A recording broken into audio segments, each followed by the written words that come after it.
Buckle up. It's a long ride with a pleasant finish.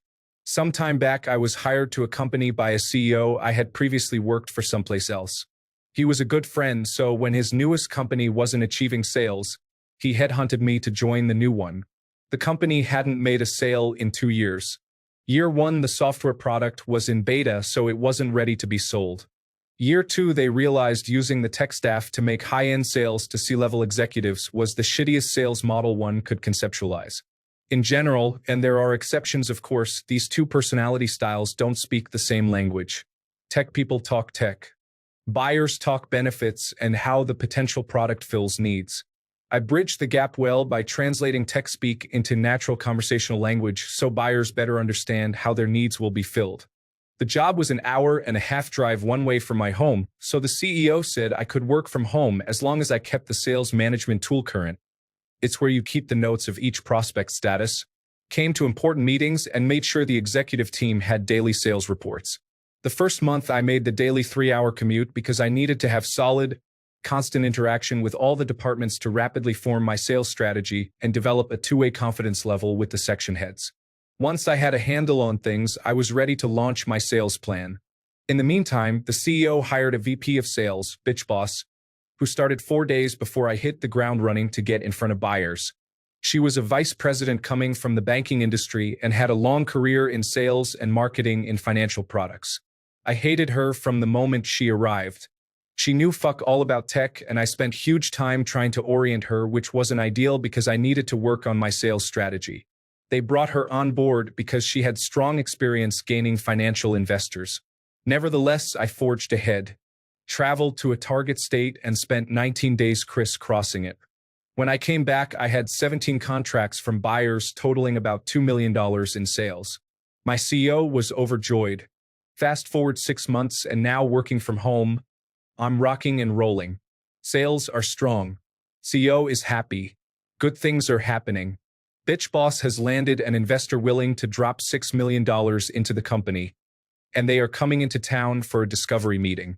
She asks me to drive up because they specifically want to meet the salesperson. Seconds before walking in the door for the big meeting, Bitch Boss pulls me aside and says she needs me to back her up on lies she has told them. Basically, she doubled my sales numbers. I told her there was no way I was going to do that. She says the CEO has okayed the lie. We get to the part in the talk where the investor is looking over my inflated sales numbers on the prospectus, then directly asks me how many sales I'm making a month. Bitch Boss is behind him waving her arms, but I was having none of it and answered truthfully. He looks askance, staring at the document which has the false number listed, while she's giving me the stink eye behind him. No one says a word. Dead silence. I ask to see the document and fates have aligned, allowing me to solve the dilemma. I explain the first 2 numbers were transposed. They correlated well to my real sales versus inflated sales if you flip-flopped the first 2 digits. Potential investor is satisfied and we move on. Switching gears, about a week later, I was meeting with the Chief Information Officer, in his office, and he referred to my big thoughts. I'm no shrinking violet, but it stunned me because it was so unexpected. That night, I was chatting with my BFF, who happens to be a lawyer, and told him about it in casual conversation. He said I should tell the CEO so he can address it. Thinking along smart business practices, I decide to tell Bitch Boss, to whom I directly report as proper protocol since we don't have a HR department yet. Side note, I also reported directly to Chief Information Officer as a boss since my role was a muddy mix of sales and tech. The next day, CEO calls me and I take him through it, telling him it's no big deal, but to make sure he talked to Chief Information Officer so it didn't happen again. He says he'll do it right away. 2 days later, I check in with him and CEO still hadn't talked to Chief Information Officer because the investors were in town. I gently push him to get it done and casually mention my best friend, who happened to be a lawyer, was the one who urged me tell him because any good CEO would want to know about it. I reiterate I'm not mad or upset. The only word he heard was lawyer. He went apes hit that I was bringing a lawyer into the mix. Now this guy was my good friend. We'd worked together at 2 companies for years. I calmed him down, or so I thought, explaining that I only wanted him to talk to Chief Information Officer. I also told him I hadn't brought a lawyer into it, that I had been innocently chatting with BFF who just happens to be a criminal defense attorney. He seemed okay and we hung up.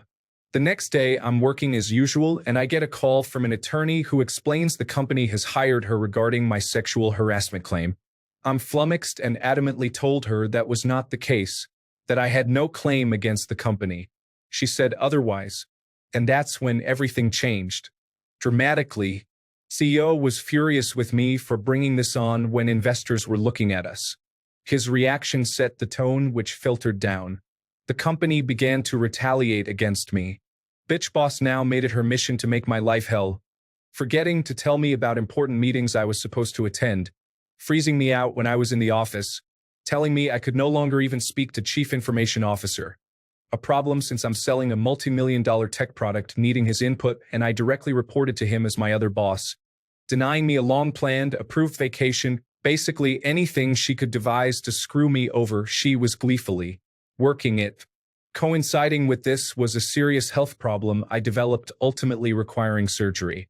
My illness had no impact on my work as I was able to work from home, which made things easier on me health-wise. Bitch Boss then decided that I need to come to the office every day despite a 3-hour round-trip commute. Now I know you're thinking, why didn't I just leave? Get another job somewhere else? I needed the health insurance. There was no way to turn around another job fast enough, and I had a complex surgery scheduled requiring 3 surgeons for my procedure. My doctor gave me a note for them, which released me from having to make the daily commute so I could continue to work at home. As long as my work didn't suffer, they legally couldn't force me to commute, especially since working from home was a part of my employment contract from the outset. The night before my surgery, Bitch Boss calls to tell me they've canceled my health insurance. After hanging up with Bitch Boss, I collapsed on the floor in a faint. I was so sick and mentally exhausted from all the stress. The next morning, the CEO frantically calls asking to talk to me. My mom refuses to let him. I'm on official leave as of that morning and we're heading to the hospital. CEO had told their lawyer about canceling my health insurance and she chewed him a new asshole telling him it was illegal. They immediately reinstated my insurance. In the 2 weeks I was out, my mom had found a lawyer for me as it was clear shenanigans were going on. I still needed them as an employer because I was in no shape to rigorously job hunt while recovering. Turns out all the bullshit they were doing to me is illegal. Companies aren't allowed to retaliate against employees when they report nefarious acts against them. I met with my new lawyer who said I had an excellent claim for retaliation and took me on. He said I had to continue working there while he did his thing to stay within protocol while he filed the EOC claim. Now it's time for me to return to work. The company had planned, during my absence and Bitch Boss refused to tell me where so I couldn't come back to work. Company lawyer told them they had to tell me so Bitch Boss gives me wrong directions making me late on day 1. I walk in the new office and it looks like any other place except for one thing. There is a wide open area directly in front of the CEO's glass office with a single desk in the middle of it. Welcome to my new desk.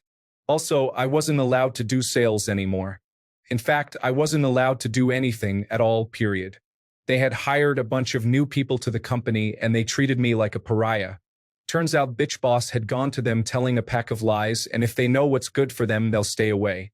Since I had nothing to do but couldn't just sit there looking like a dope, I worked on documenting everything being done to me per my lawyer's advice.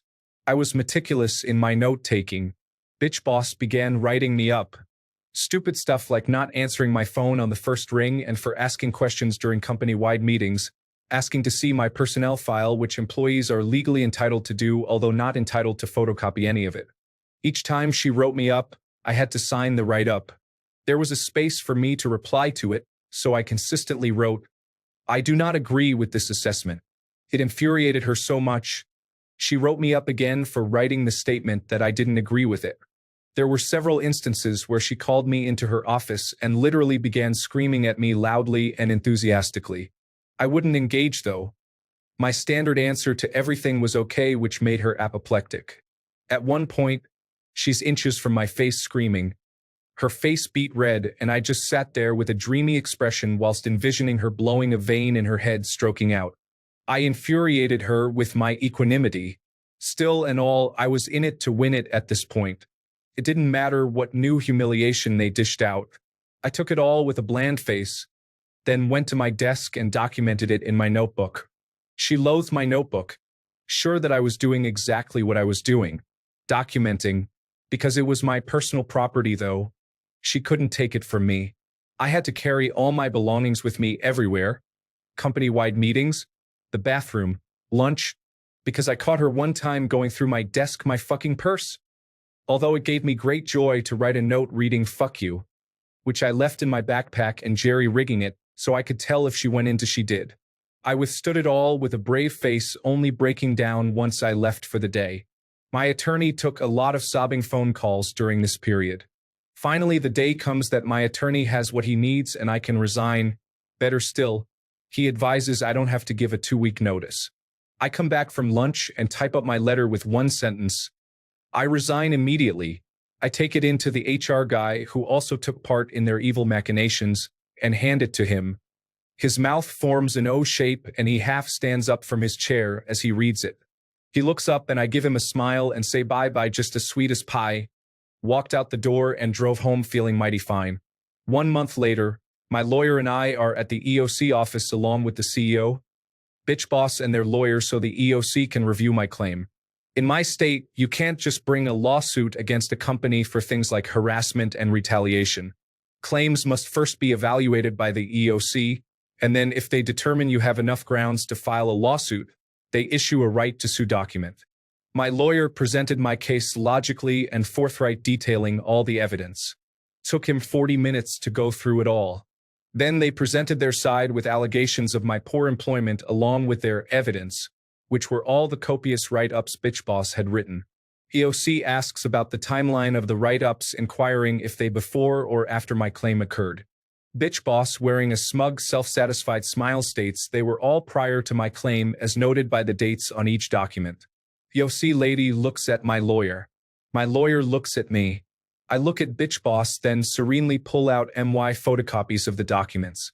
Whilst handing them to OC lady, bitch boss barks. She's not supposed to have those. They're company property. I show EOC lady that the dates have clearly been altered by bitch boss. She had made copies with the dates blanked out, then backdated them. You see, whenever she wrote me up, I had to take the document personally to the CEO to put in my personnel file. Along the way, though, I stopped at the copier and took copies. She never knew I was doing this.